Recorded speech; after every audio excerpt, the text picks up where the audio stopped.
हिंद दोस्तों, तेलंगाना विधानसभा चुनाव का ताजा तरीन और सबसे बेहतरीन ओपिनियन पोल आ चुका है।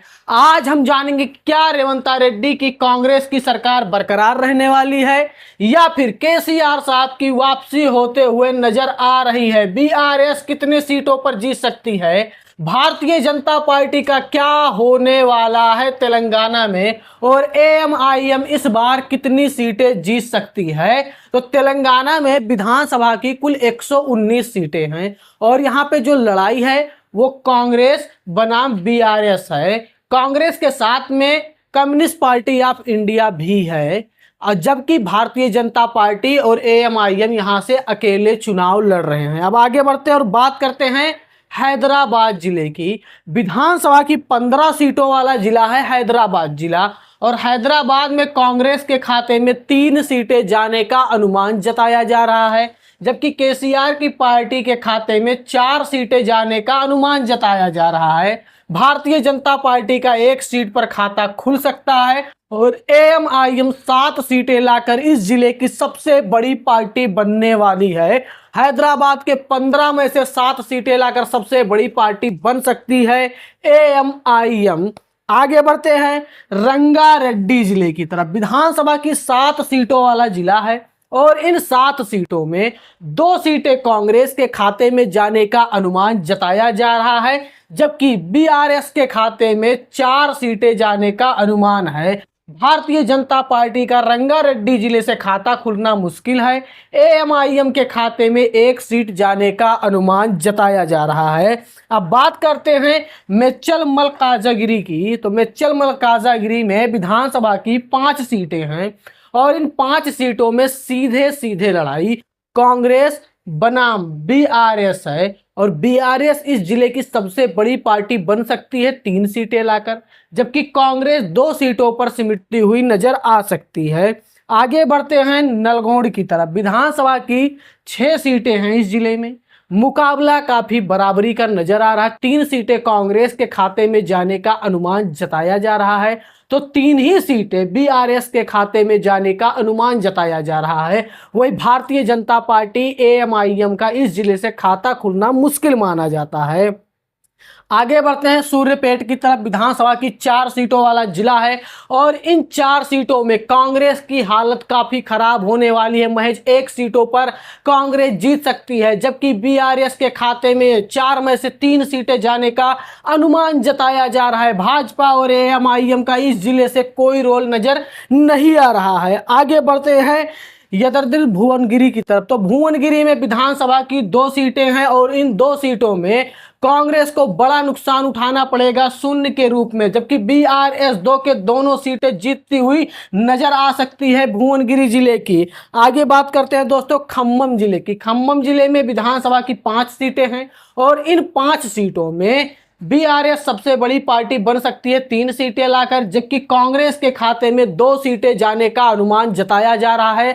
अन्य किसी का खम्मम जिले से खाता खुलना मुश्किल माना जाता है। अब बात कर लेते हैं दोस्तों भरदाद्री कोठागुड़म की। तो कोठागुड़म जिले में विधानसभा की 5 सीटें लगती हैं और इन 5 सीटों में 2 सीट कांग्रेस के खाते में जाने का अनुमान जताया जा रहा है, जबकि 3 सीट यहां से बीआरएस के खाते में जा सकती है। 0 सीट यहां से भाजपा के खाते में, अन्य के खाते में भी 0 सीटें जाने का अनुमान जताया जा रहा है। तो बीआरएस सबसे बड़ी पार्टी बन सकती है 3 सीटें लाकर, कांग्रेस के खाते में महज 2 ही सीटें जाने का अनुमान जताया जा रहा है। बात कर लें निजामाबाद जिले की।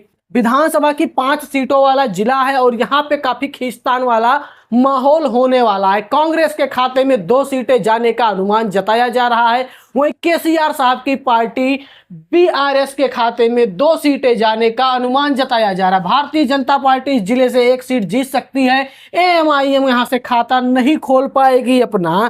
कामारेड्डी में विधानसभा की 4 सीटें हैं और इन 4 सीटों में 1 सीट कांग्रेस के खाते में, 1 सीट बीआरएस के खाते में, तो 2 सीट यहां से बीआरएस के खाते में और 1 सीट सीट भाजपा के खाते में, एएमआईएम के खाते में 0 सीटें जाने का अनुमान जताया जा रहा है। अब बात करते हैं पेदापल्ली जिले की। विधानसभा की 3 सीटों वाला जिला है और इन 3 सीटों में सबसे अधिक 2 सीटें बीआरएस के खाते में, जबकि यहां से 1 सीट कांग्रेस के खाते में जाने का अनुमान जताया जा रहा है। अन्य किसी का इस जिले से खाता खुलना मुश्किल माना जाता है। आगे बढ़ते हैं जगतिलिया की तरफ।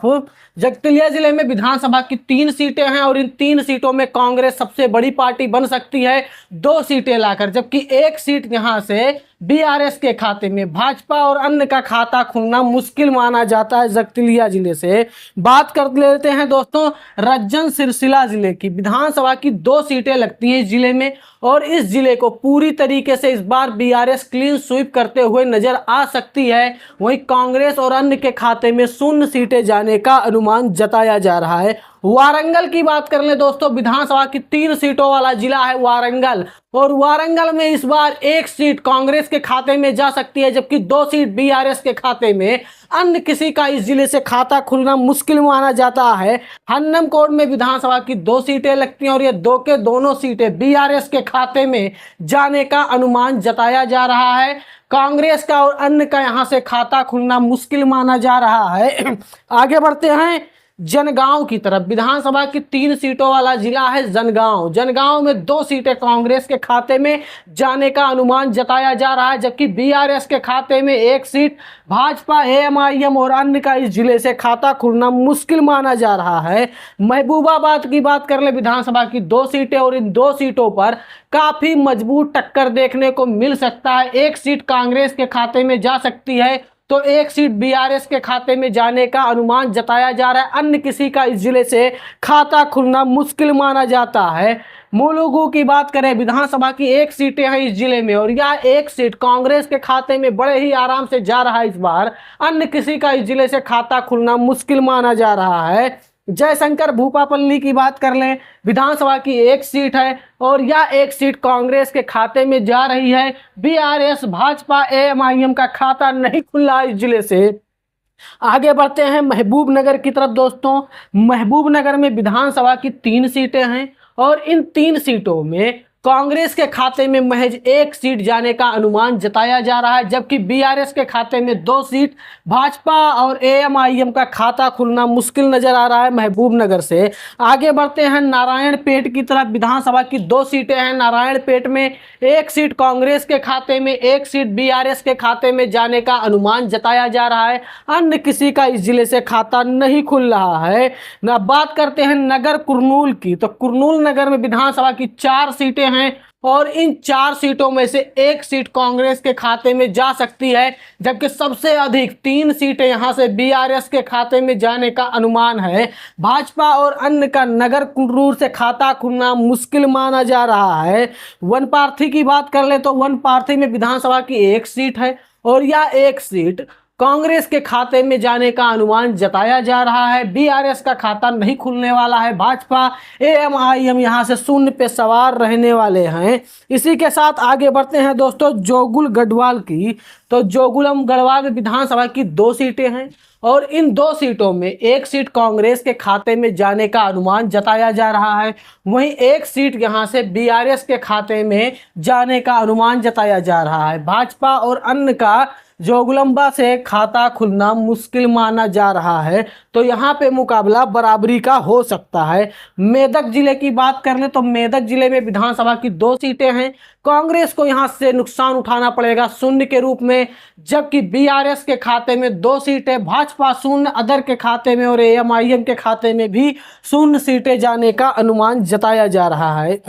विकाराबाद जिले की बात कर ले। विधानसभा की 4 सीटें हैं। इन 4 सीटों में 2 सीट कांग्रेस के खाते में जाने का अनुमान जताया जा रहा है, तो 2 ही सीट बीआरएस के खाते में जा सकती है। विकाराबाद में मुकाबला बराबरी का नजर आ रहा है। कांग्रेस बनाम बीआरएस होने वाला है विकाराबाद जिले में। आगे बात करते हैं दोस्तों आदिलाबाद की। आदिलाबाद में विधानसभा की 2 सीटें हैं। कांग्रेस का यहां से खाता खुलना मुश्किल माना जा रहा था। बीआरएस के खाते में 1 सीट जा सकती है, भाजपा के खाते में 1 और एएमआईएम के खाते में 0 सीटें जाने का अनुमान जताया जा रहा है। अब बात करते हैं निर्मल जिले की विधानसभा की 3 सीटें हैं और इन 3 सीटों में लड़ाई त्रिकोणीय है। 1 सीट कांग्रेस के खाते में, 1 सीट बीआरएस के खाते में, तो 1 सीट भाजपा के खाते में। एएमआईएम का यहां से खाता नहीं खुलने वाला है।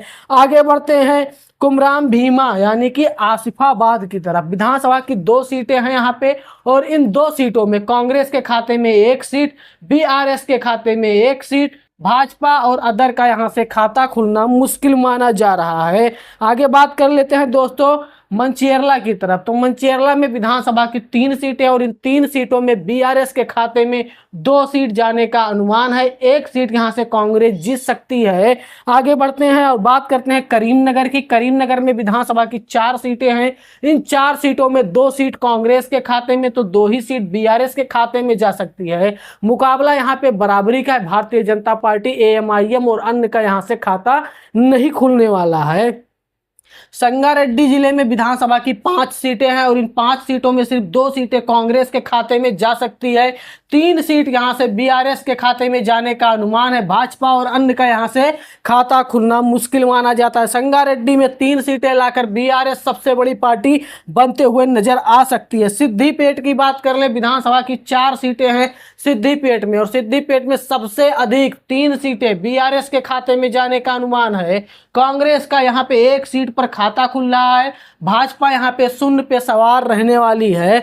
आगे बात कर लेते हैं कुल सीटों की। तो कुल 119 विधानसभा की सीटें हैं और 119 विधानसभा की सीटों में एएमआईएम के खाते में 8 सीटें जाने का अनुमान जताया जा रहा है, जबकि भाजपा के खाते में 5 सीटें, वहीं बीआरएस के खाते में 64 सीटें और कांग्रेस के खाते में 42 सीटें जाने का अनुमान जताया जा रहा है। तेलंगाना में इस बार लड़ाई काफी कांटे की होते हुए नजर आ सकती है कांग्रेस और बीआरएस के बीच में। आपका इस ओपिनियन पोल के बारे में क्या राय है, आप अपना राय कमेंट बॉक्स में जरूर दीजिएगा।